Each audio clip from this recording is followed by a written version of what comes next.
Hello, Adoring fans, Cricket Chirp. I'm going to try and do this all in one cut, so if you see me popping and jumping around later, it means I failed! Today I'm going to talk to you about trust and how Broken Kings is going to regain that. Now, as you know, the current Castle Conflict update, which just went live last night, took about 6 months, longer to make than we intended it to make, or longer to make than we intended it to take. There were a lot of reasons for that, the majority of which centered around money. We ran out. I had to consult to make money. Those are excuses. I don't care. I started to get reviews that looked like this. Now, this is translated from German, so it's probably wrong, but you lie only A, as if it takes so long until Apple is letting happen A. Her Hostis Dulles, you with the fucking update. Now, I don't like to swear, but this person apparently got mad at me. Because, well, not me, but us, because the update was so long in coming. We also received this one today after the update went live. Dunno, Broken Kings is quite a shady company. I'm not entirely sure what he means by that, but I definitely know that things like, you're lying, you haven't made an update yet, Apple is not taking this long, which is my guess of what the German guy was saying, or, I'm a shady company, running a shady company here, it's not the impression I want to be given. Now, unfortunately, money is still an issue, and I'm getting married. I know, hurrah, which also costs money. So unfortunately, we're not going to be able to release a new update in a month. We'd like to be able to release a new update every month, but the reality is that probably won't be happening for a little while.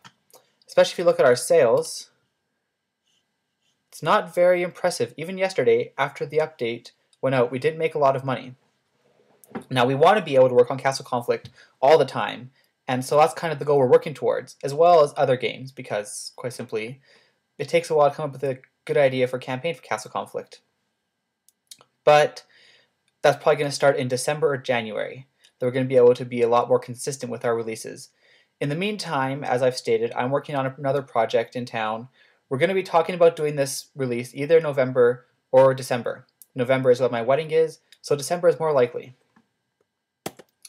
Interesting little bit of note, you guys might see right here, this guy happened to get a lot of tech points really fast. How did he accomplish that?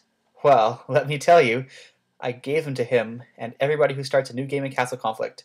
This was a cheat I put in for Josiah so he could test the game, without having to go through the entire game. He could just buy all the units. This had the negative side effect that I forgot to take it out of the game.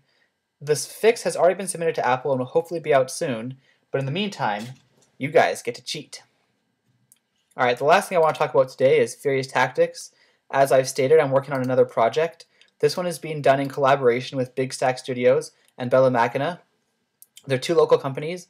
Big Stack Studios released Sigma, Hottie Hookups, Poker Genius, and I think it's called Night of the Living Dead. Of those two, both Sigma and Poker Genius are games I really love. I got really addicted to Poker Genius when it first came out. Actually, I also got addicted to Sigma. So working with them is really exciting. Bella Machina is handling the art, and these images here are from Sean Dunkley, who's my contact over there. And these are some of the things that we're working on putting in the game. So, just kind of get to see what we're looking at here.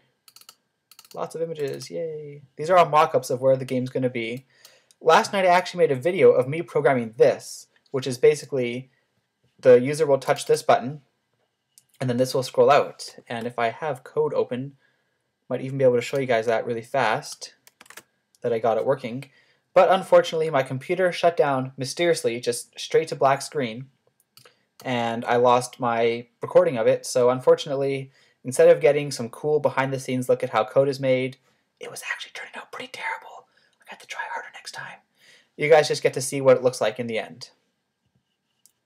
This is the iPhone simulator. It's an iPad simulator right now, because I haven't set up my settings properly. And this is all placeholder stuff. But this sexy little drawer down here comes out, goes back in. Oh yeah, I made that. It took me about an hour tops, I think. Anyways, some other things we're looking at in the game. These ones aren't very interesting. These are the units. Right now we have mice. We wanted to go with kind of a cartoony look. We've actually done a couple polls comparing cats versus dogs.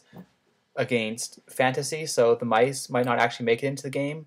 None of them are animated yet, so that's not a big deal. When you touch on the unit, these actions appear around it. You can move the unit, harvest resources, or buy something. This is with the mobile base, which you'll probably hear about later. Again, some things showing up, options, and this is a banner. So that's the game that we're working on. I hope you've enjoyed this video. Broken Kings is going to be trying to be as open as possible, making lots of YouTube videos, lots of blog posts, lots of Facebook messages, but what's going on. Since I'm likely to be doing some consulting that part might get cut. Since I'm likely to be doing some consulting work in the near future, obviously I can't talk about other people's projects that I'm working on. There's non-disclosure agreements and all that. So I'm going to hopefully be able to keep that on the part-time and still work on some Broken Kings projects in the full-time, or at the other part-time. So the point of the story being, you guys will still be getting updates, even if I'm doing consulting this time. Unlike last time where I had to just basically do radio silence for a few months. So, here's hoping to an exciting future, and stay tuned. Subscribe.